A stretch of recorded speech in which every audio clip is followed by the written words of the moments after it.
गावाकडून जेव्हापासून हे आंबे आलेत ना तेव्हापासून याला फक्त आंबेच खायचे. सकाळी पोहे केले होते पण याला आंबाच खायचा होता. मग सकाळी सकाळी याला आंबा कट करून दिला.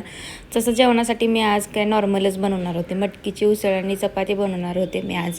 तर ह्याचा आंबा खायचा सुरू आहे तर मला पण आंबे खायचा मोह आवरला नाही. पण जेवणासाठी मी मात्र माझ्यासाठी आमरस करून घेतला. चपाती, आमरस आणि मम्मीनं पाठवून दिलेली जवसाची चटणी आणि लोणचं घेतलं. 4 वाजता मात्र राहुलने माझ्यासाठी गरमागरम वडापाव आणला होता आणि याच्यासाठी आईस्क्रीम आणलं होतं. हे शेट तर आईस्क्रीम खात बसले होते. अहो मात्र चपाती आणि मटकीची उसळ खाऊन घेतली.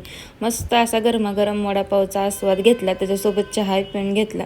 त्याच्यानंतर ना मला घरातली सगळी कामं आवरून घ्यायची होती. अजून घर पण मी झाडलं नव्हतं. बाकीची कामं पण केली नव्हती. तर ते सगळं करून घेतलं आणि सकाळपासून केसच विंचरले नव्हते म्हणून केस विंचरण्यासाठी आले होते. आता कधी कधी माझ्यासोबत असं होतं की कधी केस विंचरले जात नाही, कधी स्वतःचं आवरण होत नाही. तर तुमच्यासोबत असं होतं का? मला नक्कीच कमेंट करून सांगा. तर इथं माझं सगळं मी आवरून घेतलं. तर चला भेटू परत. बाय.